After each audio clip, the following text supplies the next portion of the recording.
Hello guys, तो कैसे हैं आप लोग। I hope you all fine. Welcome to DPS learning programme NCERT SST class 9th economics chapter number 4 food security in India. Bharat में खाद्य सुरक्षा को हम पढ़ रहे थे, इसको लेकर कुछ वीडियो कवर कर लिए थे। आज के लेक्चर में हम जानेंगे प्रीवियस, स्पेशली हम बात करें प्रीवियस वीडियो की, तो प्रीवियस वीडियो के अंदर हम जाना जो बफर स्टॉक होता है उसको जाना था, और उसका जो सेकंड कंपोनेंट था जिसमें हम डिस्ट्रीब्यूशन की बात कर रहे थे, तो डिस्ट्रीब्यूशन की बात की थी हमने कि किस तरह से जो वितरण है वो किस किस समाज के कौन कौन से तबकों को कैसे प्राप्त हो रहा है, खाद्यान्न का जो वितरण है, डिस्ट्रीब्यूशन है। उसी में हमने जाना था जो नेशनल फूड सिक्योरिटी एक्ट बना 2013 के अंदर, 2013 में जो राष्ट्रीय खाद्य सुरक्षा अधिनियम बनाया गया, उसमें किन लोगों को किस अकॉर्डिंग रूरल और अर्बन एरियाज़ के अंदर किस परसेंट पे उनको रखा गया। तो ये सब बातें हमने कर ली थी प्रीवियस वीडियो के अंदर। अगर आपने मिस कर दिया तो आप प्ले लिस्ट में जाकर उनको देख सकते हैं। आज की वीडियो में बात करेंगे current status of public the distribution system, जिसकी बात करने वाले हैं current status of public the distribution system. इसमें हम बात करेंगे किसकी, सार्वजनिक वितरण प्रणाली की वर्तमान स्थिति को देखेंगे कि जो सार्वजनिक वितरण प्रणाली है उसकी जो करंट स्टेटस कैसा है, वर्तमान स्थिति कैसी, उसको जानेंगे। उसी को आगे बढ़ाते देखिए, स्टार्ट करते देरी किए बगैर। तो स्टूडेंट्स यहाँ पर कहता है कि पब्लिक डिस्ट्रीब्यूशन सिस्टम, जिसको PDS बोला गया है, क्या बोला गया है, पब्लिक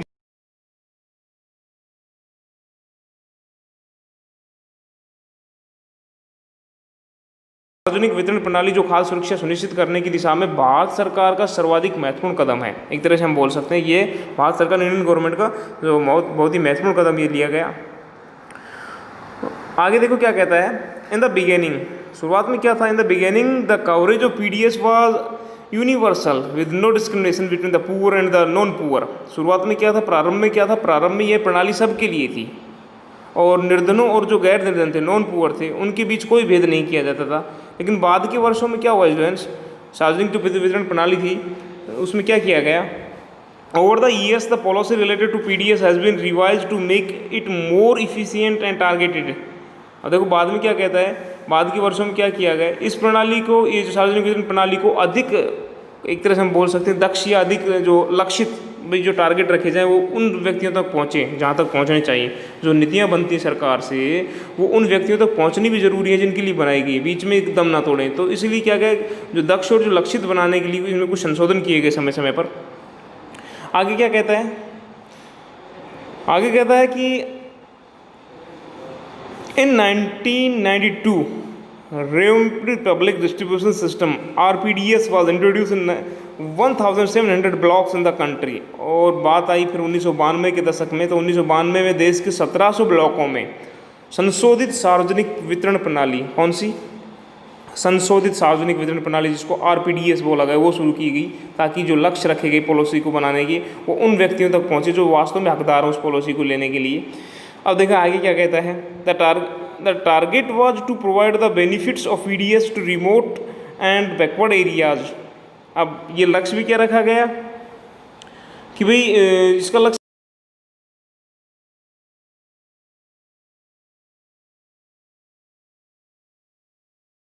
जरूरी, एक तरह से ये टारगेट रखा गया कि उन लोगों तक वास्तव में इसके लाभ पहुंचाए जाएं। अब देखिए आगे क्या कहता है, बात आती है from June 1997 in A renewed attempt target public distribution system TPDS was introduced to adopt the principle of targeting the poor in all areas। It was for the first time that a different price policy was adopted for poor and non-poor। देखो students यहाँ पर आपको क्या बताते हैं, बात आती है जून 1997 से।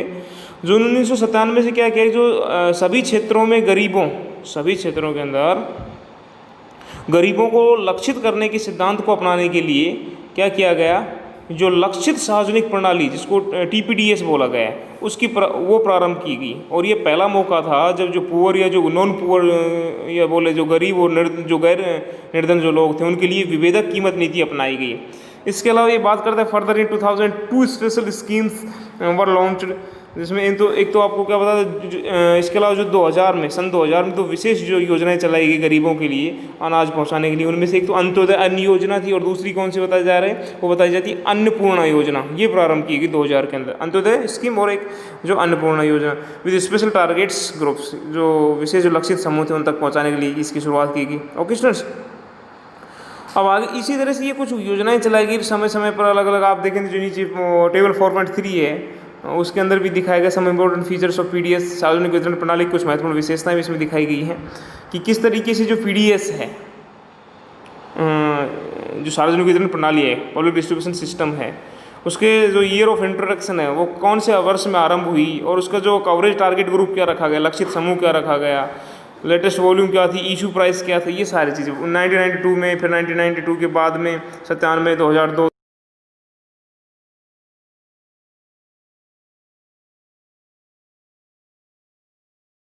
से ये लागू किया गया। इनमें प्रायोरिटी किन को दी गई, इनमें प्रायोरिटी हाउस होल्ड्स को दी गई, योग्य परिवारों को दी गई। इनमें जो 5 kg पर पर्सन पर मंथ, इसमें क्या रखा गया, 5 kg जो था 5 किलोग्राम प्रति व्यक्ति प्रति माह गेहूँ या जो अनाज था, जिसमें गेहूँ 2 किलो थे, चावल 3 किलो थे, और अनाज मोटा जो अनाज था ग्रेन उसमें 1 किलो रखा। इस तरह से 5 kg जो थी उनको पूरा किया गया। अब देखिए आगे बढ़ते हैं और आगे क्या कहता है। तो ये जो योजनाएं चलाई गई, ये गरीब से गरीब जो लोग थे उनके लिए, ये जो लोग एक तरह से some important features of PDSR summarise in table, ये तो टेबल हमने देख लिए 4.3 जो इसमें समराइज किया गया है।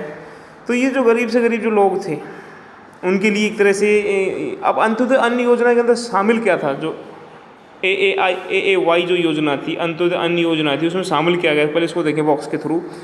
कहता है AAY was launched in December 2000. Under this scheme, 1 crore of the poorest among the BPL families covered under the targeted people distribution system were identified.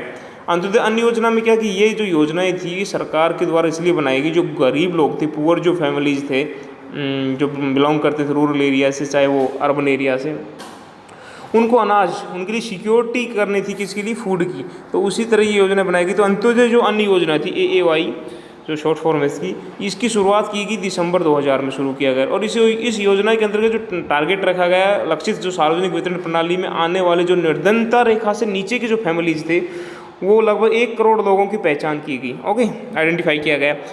Poor families were identified by the respective state rural development departments through a below poverty lines survey. 25 kilograms of food grains were made available to each eligible family at a high subsidized rate of 2 रुपये per kg for wheat and 3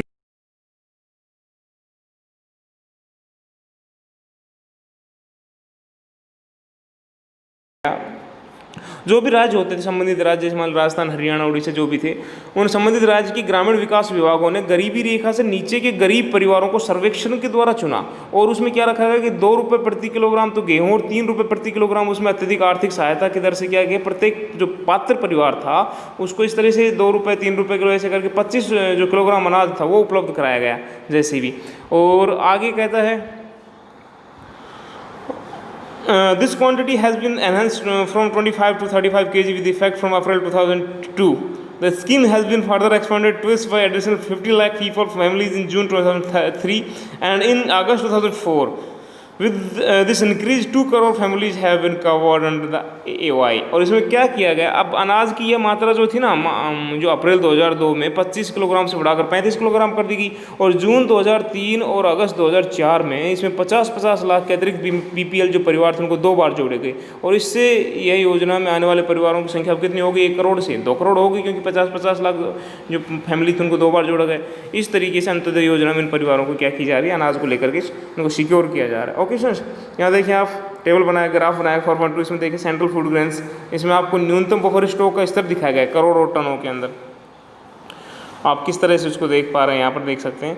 और ये सारा का सारा, अब आगे बढ़ते हैं और आगे देखिए क्या कहता है। ये सब्सिडी जो है, आपने नाम सुना होगा कि जो सब्सिडी होती है, जिसको subsidy is a payment that a government makes to a producer to supplement the maker price of a commodity. Subsidies can keep consumer price low while maintaining a high income for domestic producer। देखो subsidy क्या होती है, आप gas cylinder वगैरह भरवाते हैं, आपने काफ़ी सुना होगा कि गैस के ऊपर सब्सिडी मिलती है।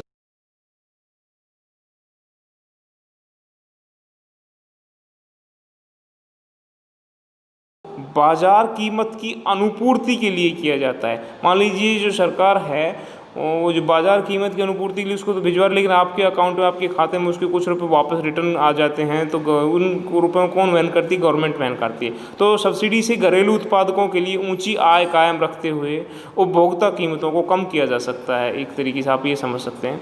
और ये देखें, ये जो कुछ सोर्स दिए गए हैं आपके टेबल के थ्रू, उसमें ये बताया गया है फूड कॉरपोरेशन ऑफ इंडिया जो भारतीय खाद्य निगम है, उसके जो कुछ बफर स्टॉक को बताया गया कि में कितना था जनवरी के अंदर, और उस तरीके से कितना बढ़ा फिर ये। ओके, अब बढ़ते हैं आगे। भारत में जब हम खाद्य सुरक्षा को पढ़ रहे हैं उसमें देखते हैं क्या कहता है।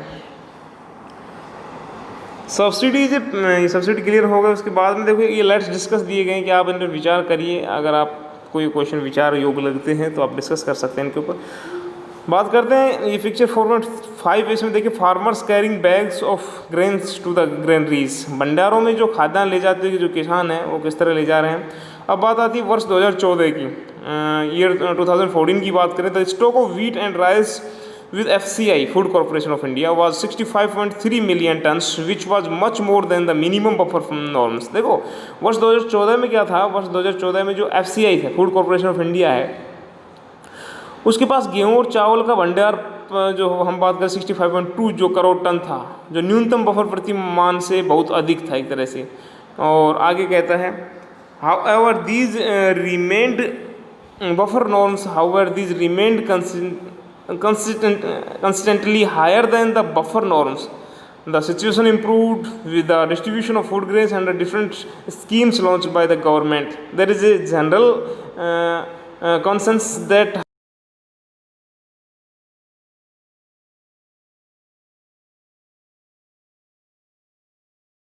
क्या कहता है, सरकार के द्वारा शुरू की गई जो विभिन्न योजनाएं थी उन योजनाओं के अधीन खाद्यान्नों का जो डिस्ट्रीब्यूशन था उसके द्वारा स्थिति में क्या करना, इंप्रूवमेंट हुआ, धीरे धीरे सुधार हुआ जो सरकार ने योजनाएं चलाई और अनाज वितरण से हालात सुधरे।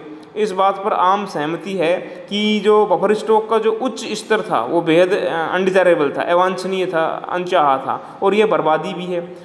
हम बात करें आगे तो विशाल जो खाद्य स्टॉक का भंडारण या बर्बादी और अनाज की गुणवत्ता में कहीं ना कहीं कमी एक तरह से उच्च अतिरिक्त जो उच्च रखरखाव लागत के लिए भी जिम्मेदार है। तो ये कुछ अलग अलग तरीके यहाँ पर आपको बताता है कि कौन से राज्यों के अंदर कितने, जो हम बात करें जैसे पंजाब हरियाणा या वेस्ट जो यूपी है, आंध्रा है, इनकी कुछ जो सीमा है बंगाल की, यहाँ पर जो गरीब लोगों की स्थिति ज़्यादा गरीब बनी हुई है वो उनको मोटा अनाज खाने के लिए भी नहीं मिल रहा है, या वो जो BPL जो फैमिलीज़ के अंदर से इनको शामिल किया गया है। और जो सार्वजनिक डिस्ट्रीब्यूशन प्रणाली है उसमें कहीं ना कहीं गिरावटें आ रही हैं। लेकिन अब आप बॉक्स को देखें तो क्या कहता है, rising minimum support prices MSP जिसको बोला गया है, जिसको न्यूनतम समर्थित कीमत बोला जाता है, मूल्य बोला जाता है। तो the rising minimum support prices have rise the maintenance cost of producing food grains by the government, rising transportation and storage cost of FCI और other contributing factors in this increase. देखो न्यूनतम समर्थित मूल्यों की जो बढ़ने से सरकार की जो खाद्यान्नों की वसूली है वो अनुरक्षण लागत बढ़ गई है। FCI की बढ़ती परिवहन और भंडारण लागत ने इसे और बढ़ा दिया है। तो इस तरह से हम बात कर सकते हैं कि जो रोल है, role of cooperatives in food security. अब हम बात करें तो देखिए क्या कहता है कि role of cooperative food security, जो कोऑपरेटिव होती हैं, सहकारी जो समितियां होती हैं, तो सहकारी समितियों की खाद्य